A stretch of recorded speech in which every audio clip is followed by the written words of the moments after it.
Ned Donovan and Brian David Judkins from Encounter Party. Yes. Encounter Party. Love it. So good. We have to simulate the studio audience that we Studio don't have. Yay. But Applause. welcome, guys. I'm Applause. so excited that you're here. Yes, We're really thanks for happy to having be us. here. Thanks for bringing us on. Thank you for joining So, us. what in a nutshell can you tell us about Encounter Party before we get into all of the crazy stuff that we're going to talk about? Regarding mostly just how Ithaca is gorgeous. But before that, Yes. we'll get to It is. Encounter Party. It is. Let you guys and Ned. We'll start with throw it to you. What's Encounter Oh, Party? sure. Encounter Party is an audio adventure podcast of 6 professional voice actors battling through an epic Dungeons & Dragons campaign set inside the Magic the Gathering realm of Ravnica and then fine-tuned to edit out fluff and filler and deliver you pure adventure in under an hour episodes. That's How'd I do, Brian? practiced. That's so good. You always answer this particular question, so Well, now I feel like we got Yeah. to how you, did Brian. you do? Yeah, I was gonna say, I need it sounds Brian to rehearsed, and you recited it well. Totally natural and off the cuff. Yeah, I just thought of it. How would you Also, he's describe? the project manager. So what am I going to say on air? I'm going to say you're wrong. No, that is exactly Anything it. to add? Yeah. That's good. When did you guys start? Actually, this is a quick story, which is the good part of it. In December of 2018, after a little bit of some stuff that happened in the professional career, I pitched to Ned the idea. We had spotted that D&D content and gaming content has been growing for the last decade, and we had kind of spotted the serious rise of D&D content, and we had looked at the market and kind of looked at everything that was happening, and we had some criticisms about how the genre was building itself, and we thought we spotted what would have been I would say an optimized model on how to really be able to build a foundation to start really building this type of entertainment into what might be considered a new genre for the coming decade. So for me, I think I spotted, I'm from Chicago, I did Second City. So it was that sort of like, at its core,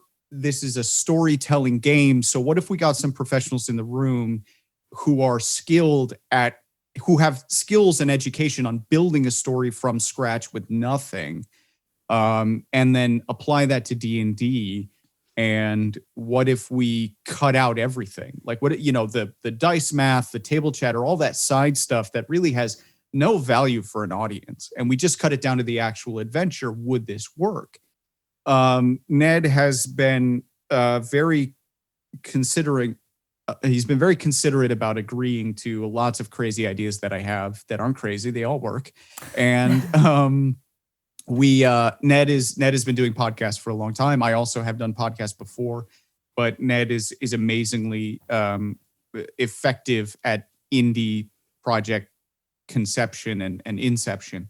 So the turnaround was like 3 months from conception to broadcast. Brian called me in December. We recorded in late January. We released in end of February, beginning of March. Yeah.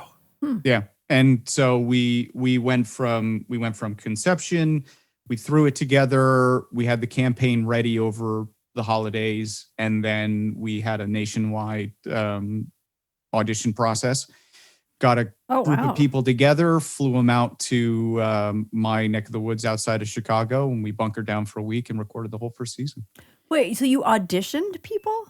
Yeah. We did. Yeah. Brian and I put out a casting call through our networks, and we really reached out. We wanted to find people outside of our sphere or within the general vicinity of our sphere who knew tabletop games and knew acting and storytelling and concept creation, but were living in a different place than Brian and I. Something that we were really conscious of is that, especially on a podcast where the audio is king, everyone needs to have a very unique voice, not just for how they sound, but also like how they approach the game and approach approach the table. And so for us, we really wanted to find people outside of our spheres because that would give us more opportunities to find unique voices that were just going to bring a completely different flavor to the table, so that no matter who's listening to the show, there's something to grab for everyone.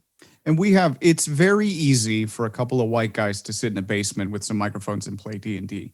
And we had to be very conscientious about producing something that wasn't just quality content from a production standpoint, but that we were trying to do the best we could to be a little bit more representative about what was out there. And we had some access to some networks. So we pulled in a fellow Ithacan from LA who's done cartoons and does film work out in LA. We ended up with some Broadway people from New York, some off-Broadway people from New York.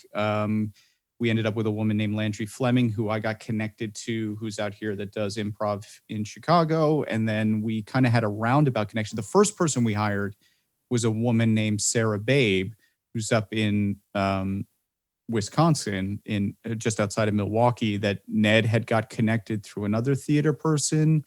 And I was at Gen Con doing a panel on film acting, and I mentioned that I had spent a year of my life at a theater in Wisconsin, and from the back of the room, this woman yelled, "Which one?" And so we ended up chatting, and it turned out that her sister-in-law was my dresser for a year of my life at this theater. And so we just got connected on Facebook. Yeah. And then when we were putting out this call, Sarah's a podcast veteran. She knows tabletop games better than anyone in this show. And when we were putting together the call, I said immediately to Brian, like, we need to call this woman. I don't know her that well, but she's going to bring something that no one else could possibly bring. And spoilers, that was true. Yeah, it's such a tricky situation, because when you're dealing with casting with this sort of thing, you have to recognize that there's a double cast phenomenon with a show like this. It's not just the people you have around the table, but because we're story focused, because we prioritize the narrative above everything else, it's more important that the characters that are in the story are infinitely more important than the actual people sitting around the table. So I think when you come to this particular genre, and when it comes to gaming entertainment, while there is plenty of space for sort of jovial, sort of goofy play, for a program like we were trying to design, if you're going to have expert storytelling, you better have expert play as well. We need to have people who are veterans of the game, who can navigate a game successfully and don't flounder, because the program that we were trying to develop could fall off the rails instantaneously if we're trying to get an audience to buy into a group of people who are worse at the game than they are, or don't observe what they can observe. So we ended up with this like amazing core group of people who have 20 plus years experience with D&D. And I think that has allowed us to do, that has allowed us to have things like very interesting, very varied combat that doesn't completely derail the story. Everybody's building their characters in very, very interesting ways, so that we get professional actors and voice actors, but you also get expert level gameplay. That's really interesting, because, so many times we talk to a lot of streamers or people who do either, video play or audio play. And it's actually one of Shelley's kind of go-to questions is like, how do you tailor that experience for an audience versus a home game?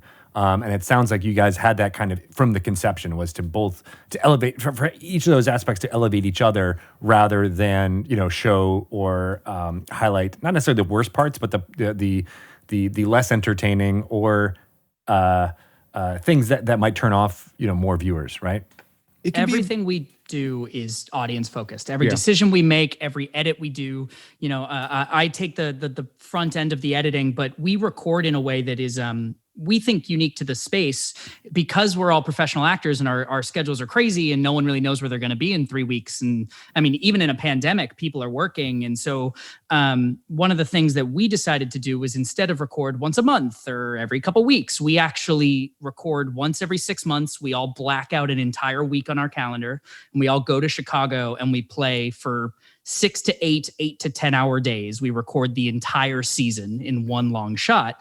And so that way, then it's all on Brian and I to get it edited and put together. And we're not worried about like, can we make schedules work? Can we figure out calendars? And so that was a decision we made because we never wanted to miss a release day. right? We made that decision because we knew we never wanted to have a situation, which would be exciting, where one of our cast members books a movie and has to drop out for 2 months. And it's like, well, how do we record the show? We just didn't want to deal with it. And so that decision was built on audience experience and making sure that we have a product for the audience whenever we say we're going to. There's so many things as we were conceptualizing the show, and I think really the big shift was season 1 was made because we wanted to see if we could make it and could we get any attention for it, and we did, and that was very humbling but also invigorating. And so when we kind of went into season 2, that was sort of the big moment that we had sort of realized the things that we didn't know, and really kind of cued into this type of entertainment. And the reason we got into it in the first place is because there are so many things like the double casting phenomenon that people weren't spotting that we figured might make a huge difference. D&D players on the whole are very, they're puzzle people. They're usually very intellectual and smart and engaging people.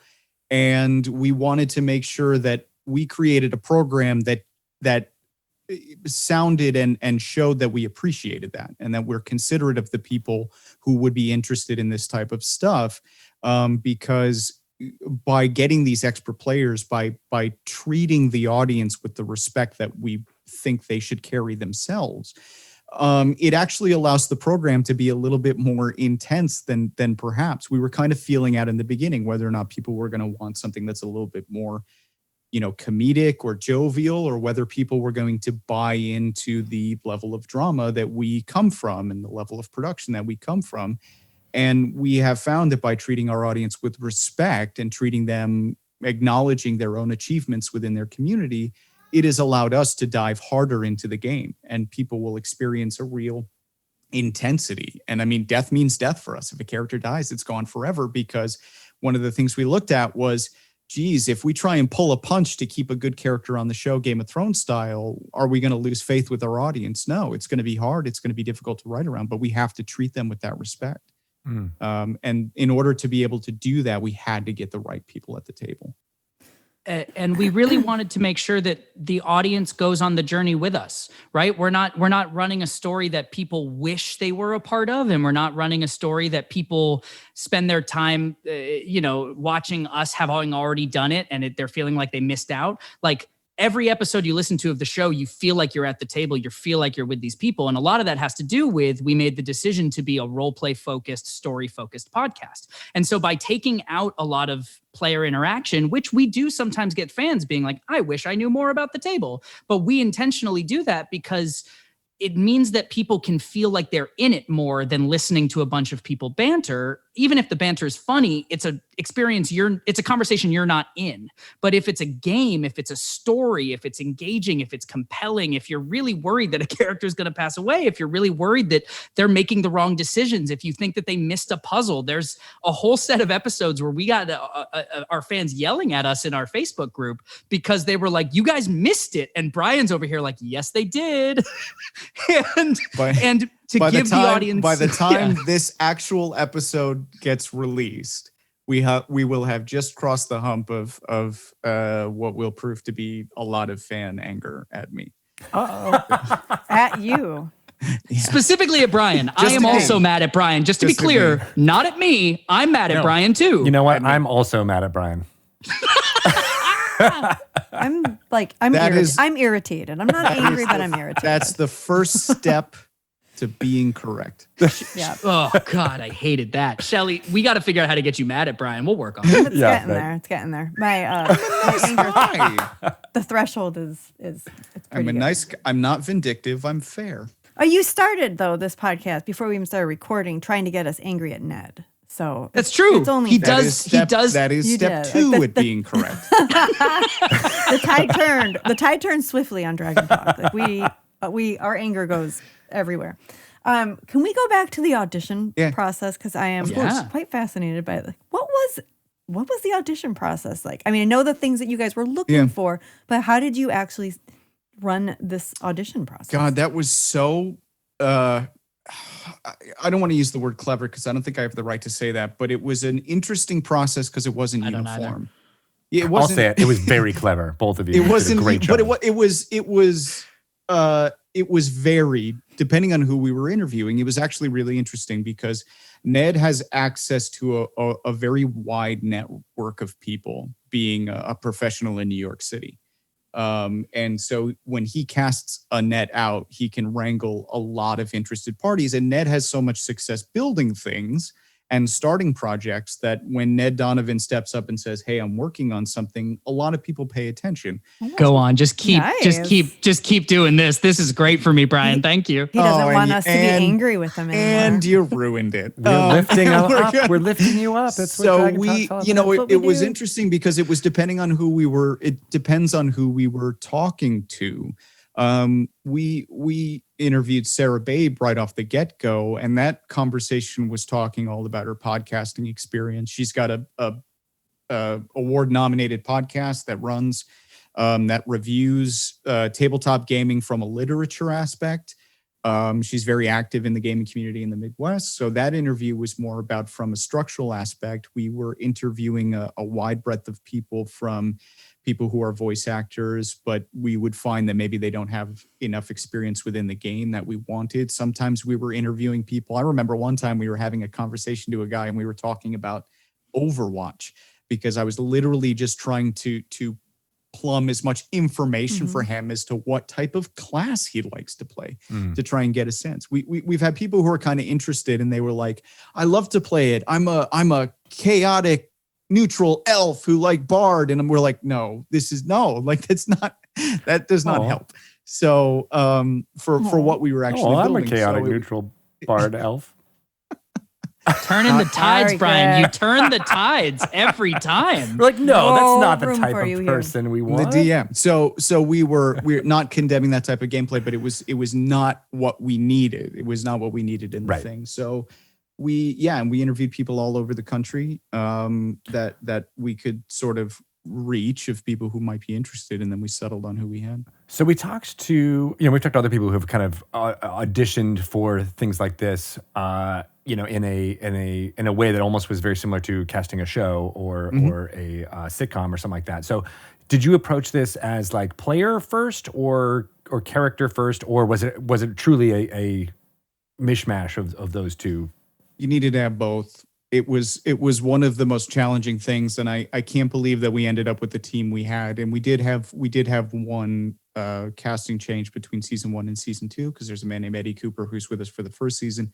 Eddie has a very successful career on stage in New York City, and there were some conflicts to get to the second season. But because we had that network, we were able to replace him with another actor, David Huynh, in a short period of time. So again, a lot of that has to do with the network, but in order to deliver what we were hoping to convince the audience was what we thought to be an optimal way of doing this type of program, we really needed that mix. We needed to have people. I think the only shift was that Landry Fleming, who's on our show, has been a longtime player of Pathfinder.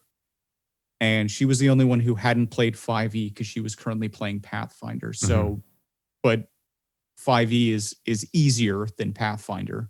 So that shift really didn't take any effort whatsoever. But we couldn't waste time learning about the game. We needed people who understood what they were doing so that we could do what we were doing. And we've been treating this show like a TV shoot, which is a slight allude to something we might talk about later in the interview. But getting all of that stuff on the table out of the way as fast as possible allows us to focus on what's the primary thing, which is the audience and the story. And we didn't want to waste time having them watch us get comfortable with each other. We had to get together and get moving. Yeah, but how did you get comfortable with each other so quickly? Because like a lot of times like groups come together because it's like we're friends, we already know each other, and like let's just add D&D to the list of things we do together. And you kind of did it the opposite. And like the chemistry is really important.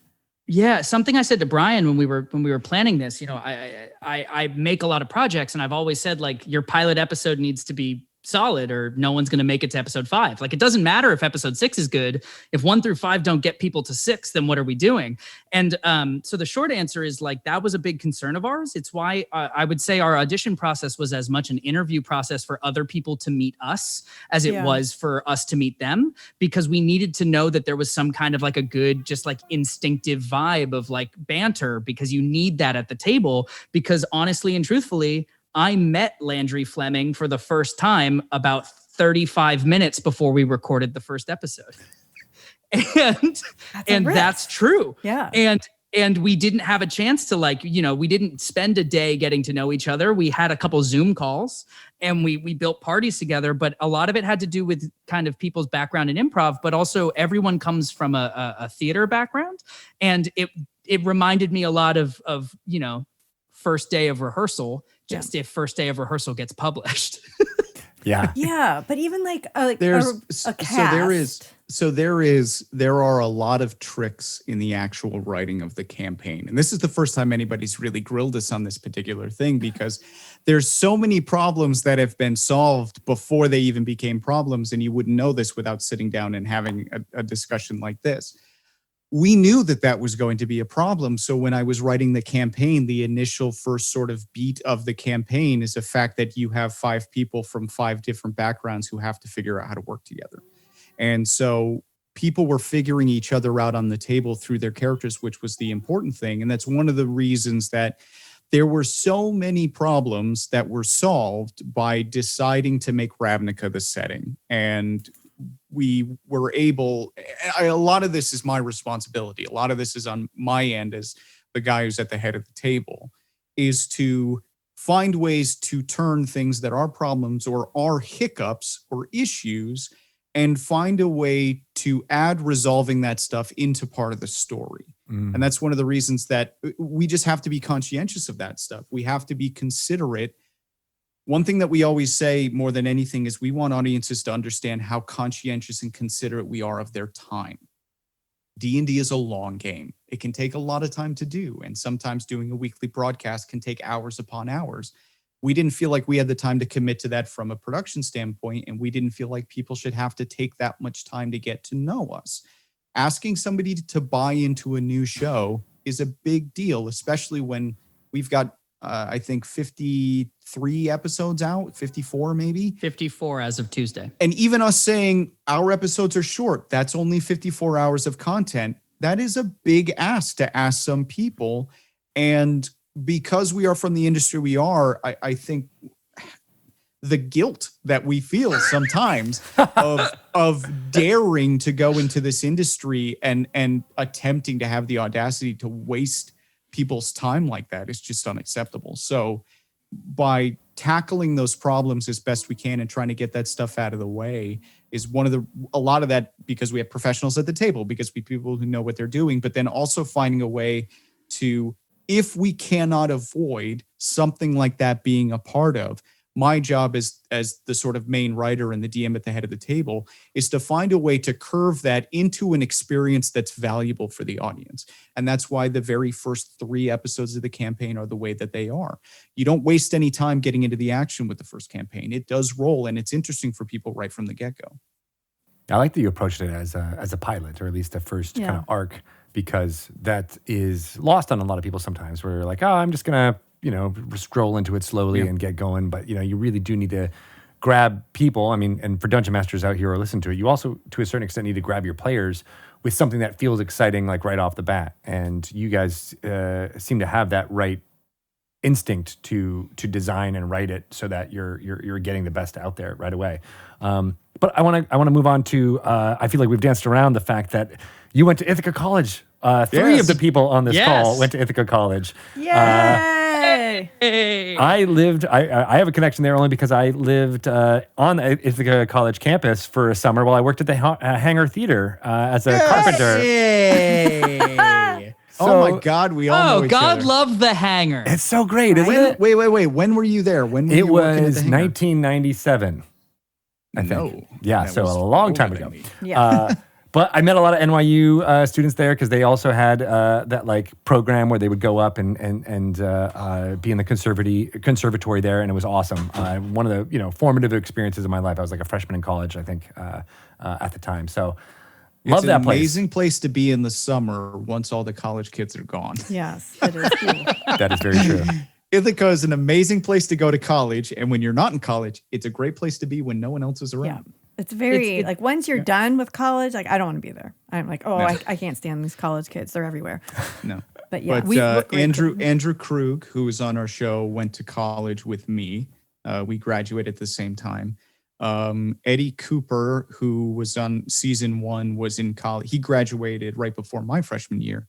And then I graduated right before Ned's freshman year. So many of us are from Ithaca. The only two of us who were actually in school together were Andrew and myself, but we're all Ithaca Bomber alumni. Were you all theater majors? Yeah. I was too. Hey! When were you there? Oh, like 150 years ago. That's a long time. Yeah. At the founding of the college. I mean, it was like barely a college. Yeah. Sure. Yeah. No, we Brian and I met through the alumni world. And then back in 2016, I think, I was at Gen Con with a different project. And I saw on Facebook Brian setting up for a booth at Gen Con. And I think I texted him being like, hello, we don't really know each other. Are you at Gen Con? And we ended up meeting up, and then that was like, we started meeting up at cons where he'd be there and I'd be there, and we kept chatting. And then he called me in 2018 and was like, I have an idea, which is the scariest thing Brian ever says to me. And every time he does it, I get scared, and then he's usually right. And that idea turned into Encounter Party. Oh my God. That's amazing. I know. That is so cool. It's weird because I can't remember a time not remembering you. That just speaks to the power of me. Or the amount of inebriants you consumed. Either one. Either or, really. Or probably both. Let's just say both. Maybe the thought of me causes him to be inebriated. That's worse. Ooh, he's drunk on you. Did you guys play D&D while at college? Yes, but no. I never played D&D. I played Big Damn Heroes. I played the Firefly game. Actually, Ravnica came out original Ravnica came out while I was in college, and I played a lot of Magic the Gathering in college. I don't think I had a D&D table in college. I was playing a lot of Magic. Yeah. I've always told actors they should play D&D. Theater takes a lot of your life in Ithaca. Like, it takes so much of your life, because I don't know what other programs are like, but we got school credit for being a part of productions, and we were expected to be a part of something. And I feel like I did more school than other people because you had classes straight through to like 11 o'clock, depending if you were working on a project or something like that too. And school was just putting on a show. So it was like, I'm going to do that all the time. Yeah. And the Ithaca program runs itself according to just as close to union standards as it can. So it wasn't just working on theater stuff. It was, you were working, and they had a theater that had a subscription and had a season and stuff like that too. Yeah, like real people with no connection to Ithaca came to the shows. Yeah, like actual wild. Blew my mind every time. Totally. Yeah. Go Bombers, everyone. Yeah. Great school. Hey, fantastic Dillingham. program. Shout out to Dillingham. But I'm still not going to answer my phone when the Alumni Association calls. How do they find I will send a check every now and again. They actually called me once while I was at a table of bombers in New York debating D&D. And all I did was ask her the rules of jump. I was like, do you play D&D? And she was like, no. And I was like, cool. Can you Google some stuff? Because we're in a fight. And that was my conversation for money. And they've never called me again. Maybe I should try that. I used to work for Alumni Hall at Ithaca, and it was the worst job ever. Like calling stodgy old ladies like me, and who are like, I don't want to talk to you. No. Or like, I do give money every year, but they always ask for more than I offered. And then I pretend to ask my wife, and my wife says that I can donate this much money. I'll send you a check. And then that's it. And then do you actually send the check? Because I had a lot of alumni say that to me, and we never got their check. I cannot express louder or deeply enough how proud of my education I was from Ithaca College. It was a fantastic experience. The friends and the faculty that I got to spend time with there was outstanding. And I would not have the career that I would have if I had gone to any other school. We should get Ithaca College to sponsor this podcast. Ithaca College, repost this episode. Ithaca alumni. Oh my God, we could be in the and Encounter Party. This is your donation. The magazine, the IC. What's the IC View? IC View. Yes. I see you you. guys should be in there. Are you in there? Nope. No. No. You know, all you have to do is call them, and they'll be like, "Yeah, we'll totally." Because I've been written about in IC View. We're on it. About D&D. It's fancy. Yeah. Google past archives. If the next from once we get to season 4 and the next iteration of the show comes up, then we'll call them. Then we'll get push attention ICU. for that. Okay, when the so next big thing comes can up. we want to dance around that? Let's dance around Let's it. do It's a little your dance. show. You keep alluding to something that you can't really talk about, but a little bit you can, and how cool it would be. We can talk about it, but it's weird because we can. It's kind of like a bunch of Swiss cheese right now. We can talk about the packaging and a lot of stuff, but we can't necessarily talk about the ingredients. Tell us what you can tell us. Yeah, so we are barely into the beginning of season 3 of Encounter Party, which will wrap up the Ravnica campaign. This will wrap up campaign number 1. And this is what confuses people sometimes. It's that we treat this like a TV shoot. We've already played it. We've already finished it. We are done. Our job is now just for you guys. So we then get to be actively helping the audience participate in the community and stuff like that too. However, we knew that this campaign was never going to make it past this arc anyway, and we are transitioning into what was sort of the full goal that we were hoping to achieve with Encounter Party, and that is that we are crafting the show into a multicam video series that we are aiming for a streaming network. And what that means is that basically we're going to video, but because of the unique format and the way that we've structured the show, using a lot of techniques and genre techniques that have been developed in the last year, it will be a different experience. We are stepping far away from anything that might appear to be mimicking streaming shows or anything like that. There will be cams, but it will have hard cuts, and we'll have a larger design budget and a sound stage. And we are currently building a entirely new world that will be there. So it will be a new world, a new experience, a new adventure. And we are continuing to sort of bushwhack our way through this new thing to try and figure out what are all of the opportunities available within this particular genre. And we think that we are very much on the cusp of producing a program that will really sort of showcase what you can really do with this type of content.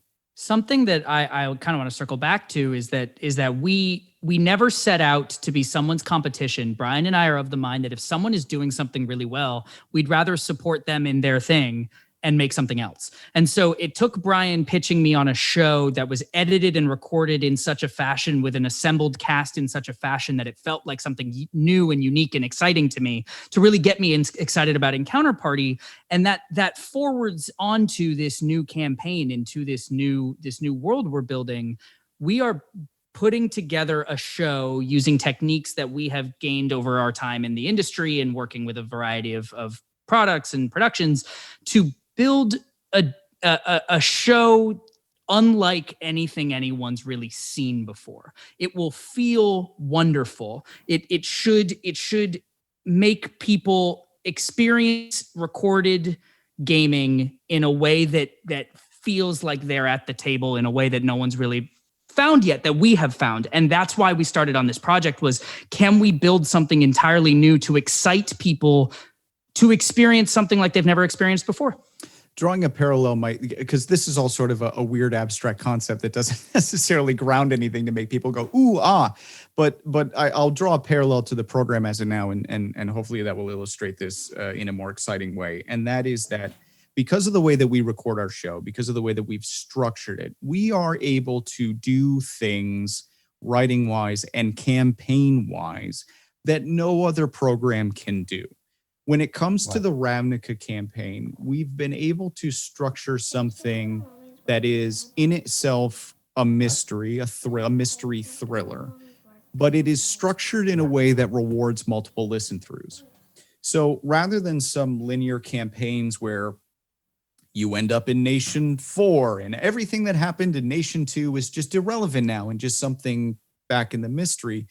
The story continues to wrap around itself so that by the time you hit the end of season 2, if you go back and listen to season 1, it's a different experience because of new information and character development, things that have gotten revealed.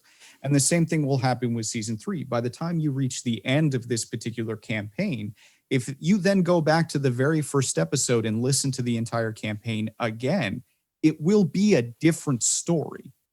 And you're going to have to listen to it to confirm whether or not that's BS, because it isn't. Like, it is just a different tale.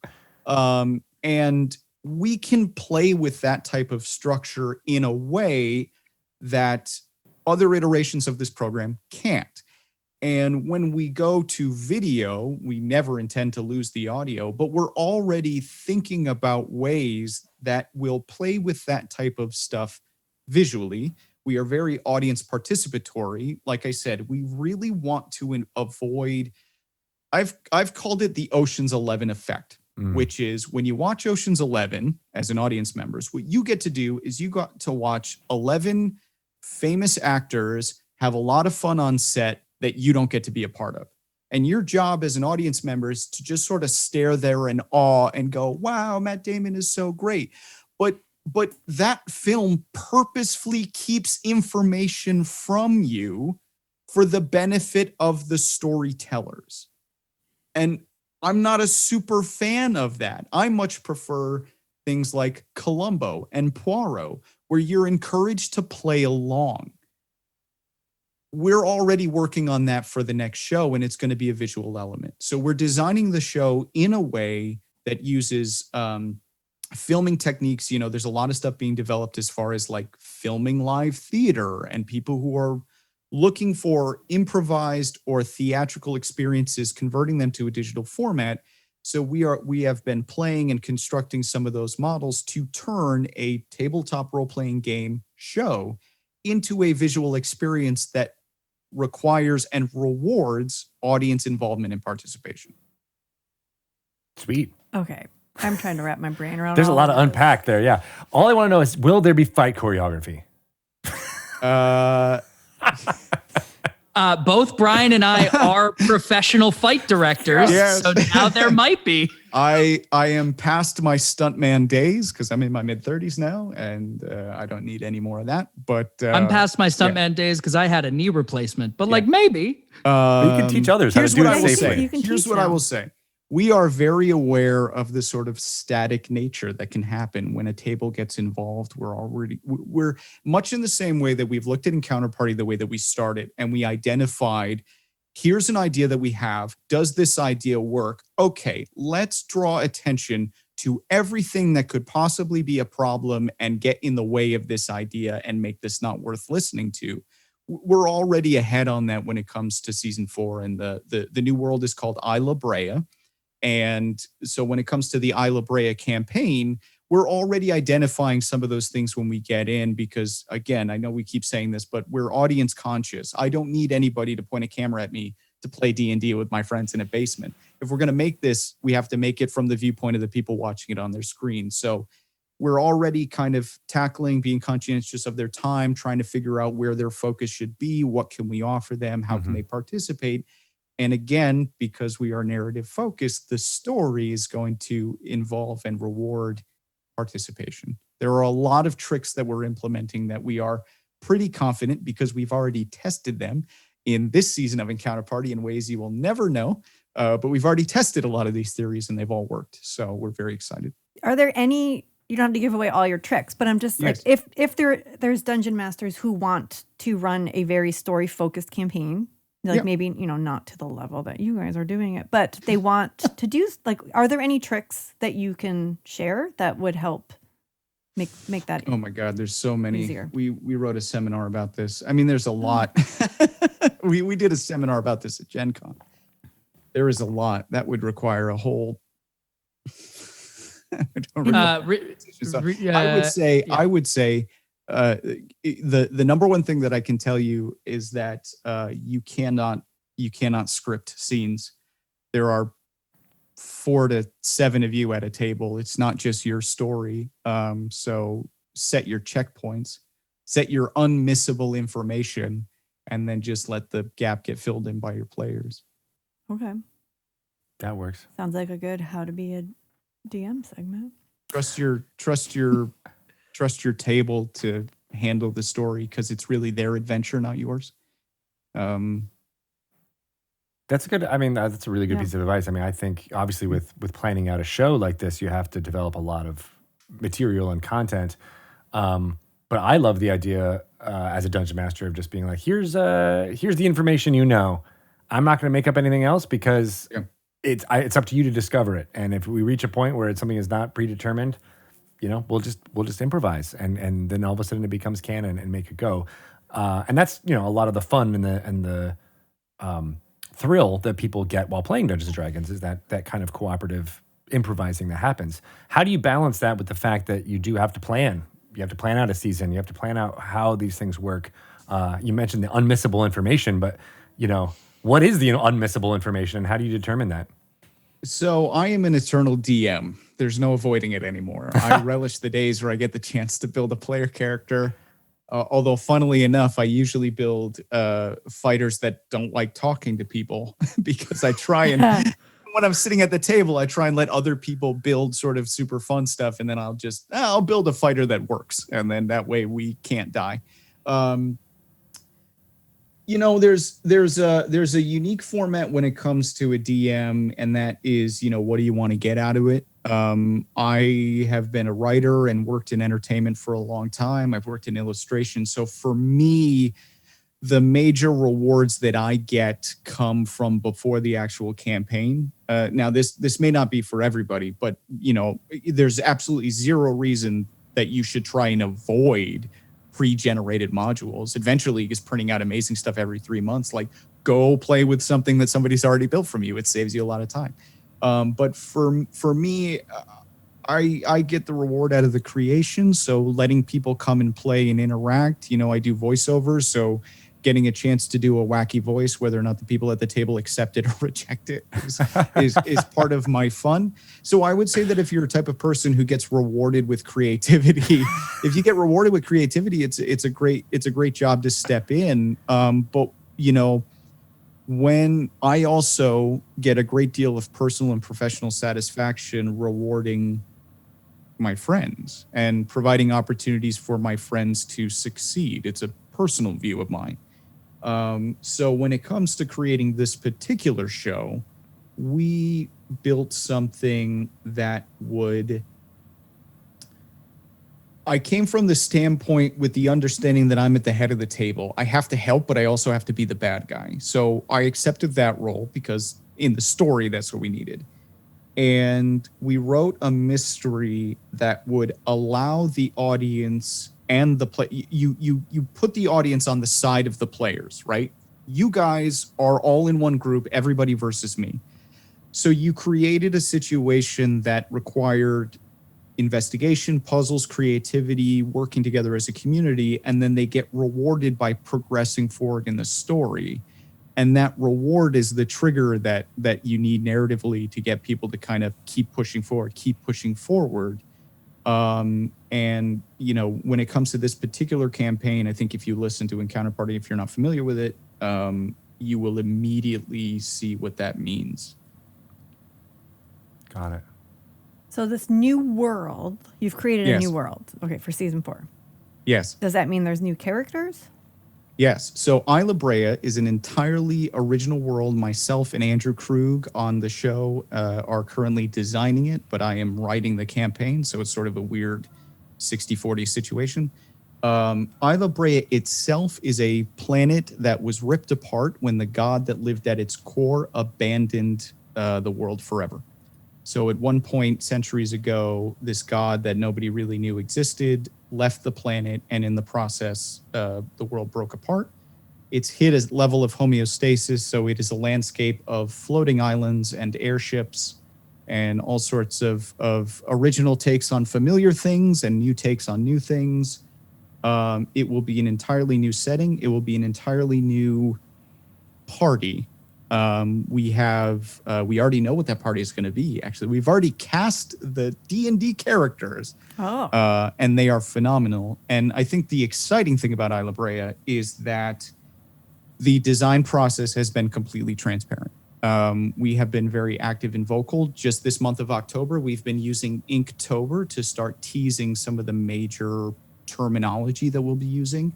And actually, by the time this episode airs, so 2 weeks after-ish when we record, there is a teaser image on the website right now. But by the time you guys are listening to this, if you go to encounterparty.com, we will have some more information up. We will have some concept sketches, a little bit more written work and stuff. And over the next couple of months, as we finish out season 3 and then go into the development process for season 4, our hope is to get everybody as educated on the world as possible so that everybody's an expert, so that we don't have to waste your time learning about a new world when we begin the campaign. We can just jump in. That's a good idea.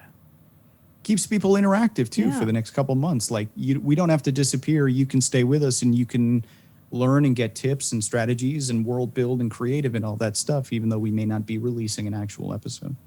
Well, and it's for me, you know, I'm a producer of the show, but I'm also a player in the show, right? And I didn't know Ravnica when we jumped into Encounter Party, and have fallen in love with this setting, and this world is so rich. And as a player, the introduction of the guilds creates such exciting and interesting role play right off the bat. Like it just gives you it gave me such a better roadmap to play within. And so as we're coming to the end of this campaign, something that I would like to say, I know very little about Isla Brea. It is very stressful to produce a show where you're not allowed to know what the show is. I do want to say that on the record.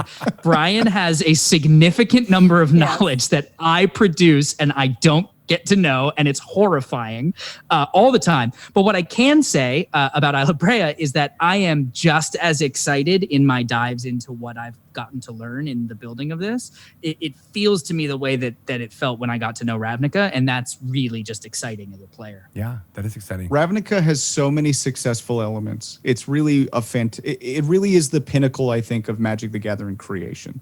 And if anybody listens to the show, plays Magic the Gathering, and is interested in any of the 3 sets that have come out, all we can say is we really know Ravnica. We really know Magic the Gathering. You really should check it out if you care about lore whatsoever, because we really think that this is a different way for you to experience the game, because Magic is a game. It is mechanic based. But the way that we've been able to implement that into narrative, I think will be very exciting. That is exciting. And we've taken a lot of those aspects that are very successful as far as, there are guilds in Ravnica, but one of the great things about Ravnica is that any person who experiences Ravnica can identify with a group of people that are in there, and any group of people has an avenue of success in Ravnica. So it doesn't matter how you identify as a person, you can find success in Ravnica. And we've taken that concept and fractured it into one of 3 pillars when it comes to Isla Brea. And we have found that we have tried very much to build a positive, functional world. It is a world that works and that functions. But there are a lot of dichotomies. And so by giving people a chance over the next couple of months to learn more and more and more about Isla Brea, we hope that they will do what we intend them to do, which is find pockets of this world that they identify with over one of 3 concepts: faith, government, and economy. And they will have a strong opinion about one of those things, one way or the other. And then when we get into the actual campaign, the main focus of the campaign will be about A or B. What are you willing to gain? What are you willing to give up? And there are going to be a lot of permanent changes depending on that is. So it's going to be a campaign that is ultimately about accepting the consequence of your choices. Wow. Well, I feel like we've heard a lot from the Dungeon Master side of things. And as you said, Ned, you're also, a player. And I'd love to kind of hear, your discussion about what it's like to be as a player in Ravnica, but then also, if you can, tell us anything about your player character that will be for this new campaign. So I'll disappoint you first. Oh. I cannot tell you anything about my new player character. Good. Okay, so it's a merman barbarian. I will start with. It's funny not a enough, merman because we're in the sky. That's what makes it weird. They swim through the air. Actually, There's the story hook. Actually, the oceans and seas dropped out, and they aren't there. So, long story short, everything that was in the water is now in the sky. There you go. See so how there's no easy birds. that There's is? floating fish. Bam. Done and done. Floating fish. Man. All right, but now, So- tell us about your Ravnica character then. So, when first you listen to Encounter Party, you shall meet human fighter Selesnya Revan Ravel, and that he is a wonderful character that I highly love playing. He is So when I joined this campaign, and Brian was talking to me about Ravnica, I really wanted to connect to the guild system in a way that spoke to me. And so I built this fighter character who is figuring out the guilds almost at the same time that I was figuring out the guilds. Oh, cool. And I wanted him to be exploring Ravnica a little bit as sort of an initiate of the Selesnya rather than a kind of ingrained character, because I didn't want to come into the campaign speaking overly confidently about something that as a character that I myself wasn't yet confident in. And so for me as a character, it's a lot of exploration. It's a lot of development. I take a lot of cues from my players at the table. I think one of the things that has always been fun for me in D&D is how do characters and players interact with themselves, right? Like how do I, Ned, interact with my character, but also how do I get to interact with other people at the table? And so for me, a lot of my path inside this campaign has been entirely exploration. It's been, in many ways, I was the least knowledgeable coming onto the table. And so my path was learning about that. That's great, though. It's a really important, I think, in all storytelling, but especially genre storytelling, to have a character that is like that is the audience surrogate who is asking the questions that the audience might ask if they're unfamiliar with Ravnica and things like that. So, that served many purposes, I think, and it was a good choice. Well, I also think as you listen to the show, like everyone's characters, they shine. People really built characters that fundamentally play to their own strengths and personalities. And then the talent that they bring with them allows them to infuse them with these such fascinating choices that are always so driven by character and emotion and interaction. Like nothing, I can tell you honestly and truthfully, there isn't anything contrived at our table. I'm the editor. The only things I'm pulling out are the things that slow the story down for the listener. But what you hear on the audio is the exact experience we went through playing it. And that's only possible because of the amount of grace that the other players at the table bring to the table, the amount of willingness to play and understand and highlight and play into other people's stories while getting to have their own. It's really magical to be a part of, and it's magical to listen to. And I get to have the experience first because I'm the only person who hears the raw audio. And so I get to hear that experience that we go through and get to figure out which parts are audience and which is just for us. I send little like snippets to the cast a lot in like a group text. So I'll be like, this isn't going to end up in there, but wasn't it fun when Ned burped? Like, you know what I mean? And those are experiences that I think, because everyone is so focused on making sure that the story is king and that the characters are honestly portrayed, the experience the audience gets to go through is actually very close to what we get to go through at the table. That's super cool. It's really phenomenal to watch the people at the table. They make my job so easy, honestly. There's a lot of planning that goes into it, but I will definitely D&D, say, as far as us interviewing you guys have made it very easy. No kidding. Oh, great. So I can see the qualities that would exist in yours as well. D&D can be a very empowering experience and give people a lot of chances to, I don't want to say play out fantasies, but it can give people a lot of opportunities to explore different successful avenues.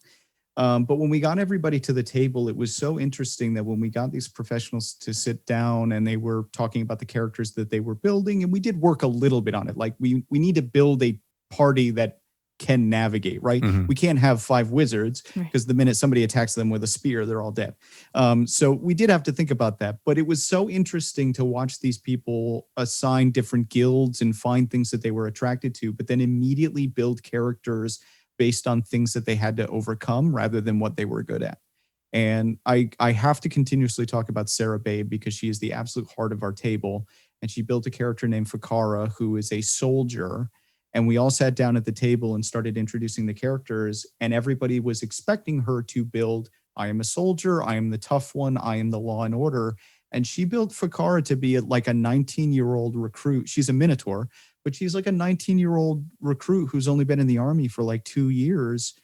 And Boros, all of I that, assume. Boros, and all that sort of like pre-programmed archetype stuff that is so easy to fall into with this type of program. It's so easy to fall into characters and storylines and things that everybody has heard 1,000 times. And with one choice, she built one of the most interesting characters at our table or that I've ever seen by just deciding I am a soldier who has all the ideals of the soldier, but I have zero experience. And it has made the most fascinating episodes that we've had have honestly been things that revolve around her growing. That's fun. If I have any advice for players, and really I think it's something that I learned from being at this table. I mean, I've been part of it in improv training and theater training, and as an actor, as someone who's worked all over the country in film and TV and theater, like I get it conceptually, but at the table, it was the first time I realized like the way that you make a successful party, and that party has cohesion and that party is unified in their own story, but also in working together, is that as a player, you have to make it so that never is your own story the most important that you're trying to tell. You have to tell other people's stories, and their stories have to be the most important, because they'll give you that space to explore your own. But we've all been at tables where a player decides like, this is my moment, and they derail the entire session. Yeah. And we can't do that in an experience that's built for the audience. And so something that I really learned from working with these people, and, you know, like Landry Fleming is the expert at this, and I met her the day we started recording, is like, if you make everyone else's story and experience the important part of your gameplay, then all choices are positive, even when you're butting heads, because you are intentionally trying to further someone else's story and someone else's goals. And in doing so, you make very compelling audio that never has a drop, like a railroad. Right. We never come to that kind of a pause because there's never an impasse.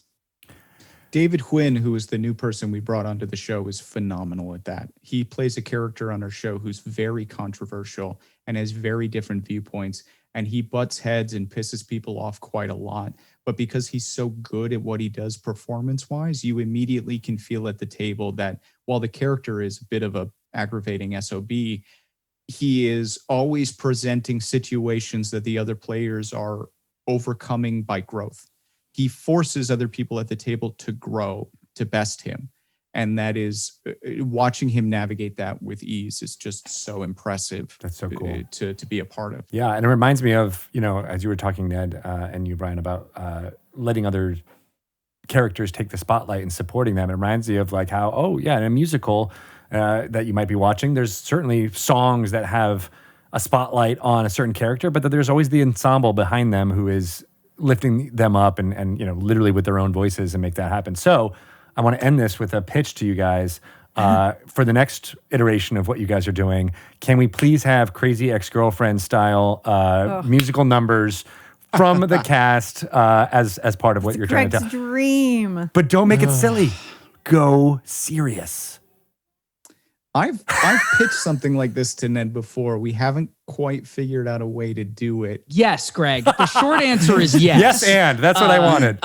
The long answer is Brian and I both have a long career of making successful musical projects. And it's something that every couple months we're like, have we figured it out yet? And the answer is like, not quite. But when we figured it out, you better believe it's coming. Awesome. I haven't hit the moment where I call Ned and say, I have an idea. But it's coming. And because we haven't hit that, everything that we're conceptualizing is probably already done. But a musical episode of Encounter Party will come someday. All right. Make it a special. heard it I here. like that. We come from musical backgrounds. We have a cast of professionals, many of whom come from musical theater. I know. And most of my projects that aren't Encounter Party are musical films. So like, yes. You seem right. like the right group to make Greg's dream finally come true. We got for you, you, Greg. Greg. No pressure, but I want something, you know, Jesus Christ Superstar rock opera, but you know, D&D. Gen Con 2022. Yeah. All right, I'm in. I'm all in. I'll be your first cheerleader to make it happen.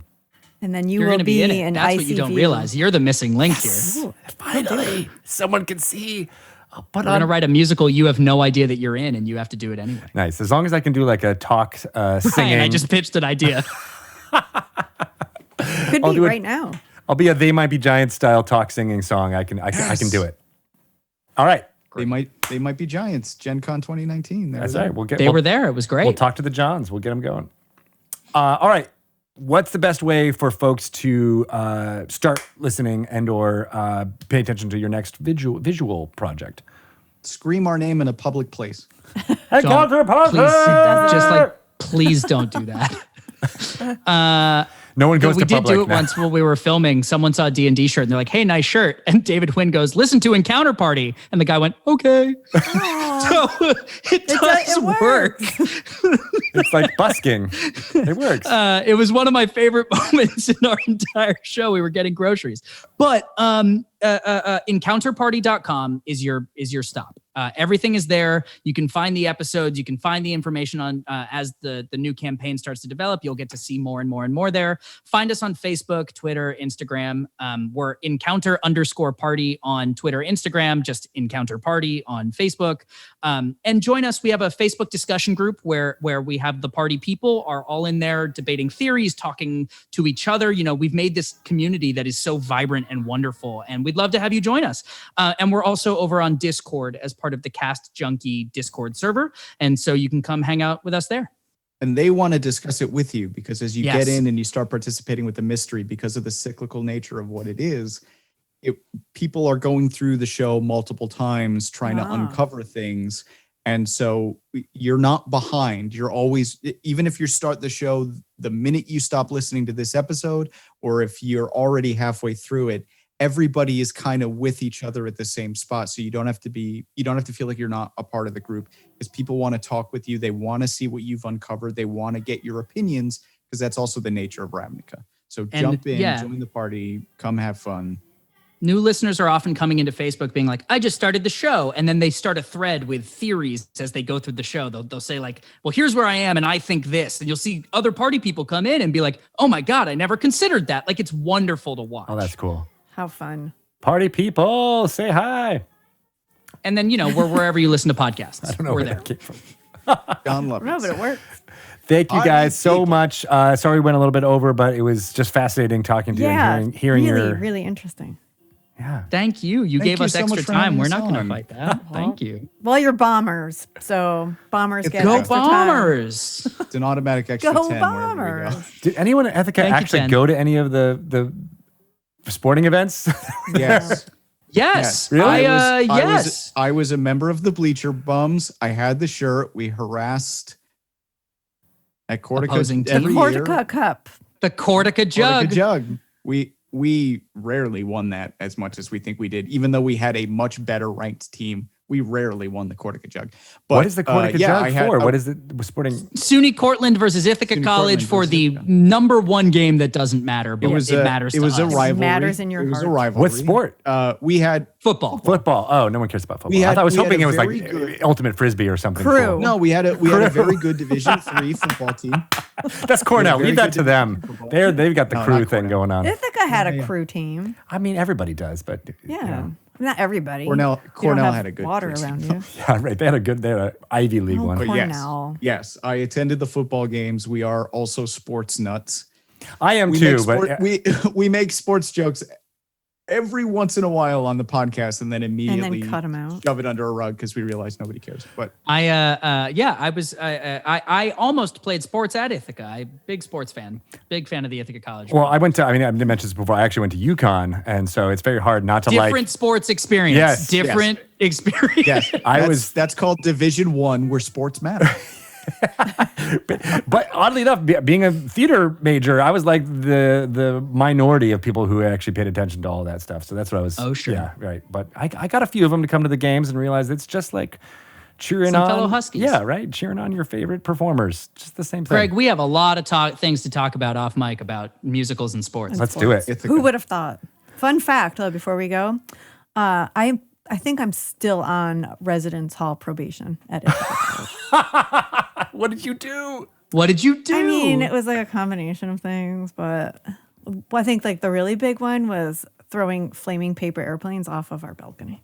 Whatever. In the tower? That's great. No, I was though. actually in the lower quad, so it was like not even going that That it was just the fact that like was like paper on fire and like a bunch of people cars at home. were right If you there. don't know where Ithaca is like the only city in the U.S. that has consistently voted Green Party for the last like 30 years.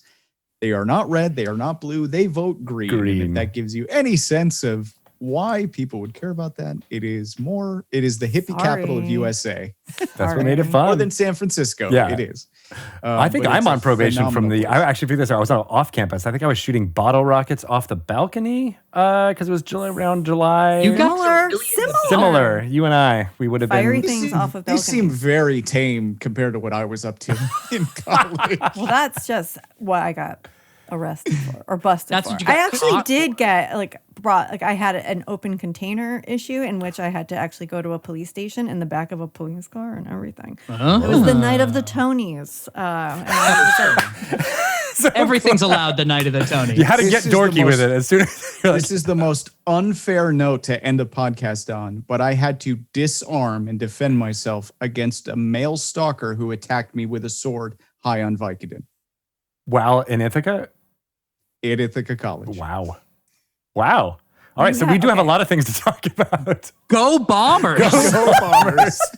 Go Unabomber. damn it, why didn't we start with that? I know, right? That's a whole other podcast.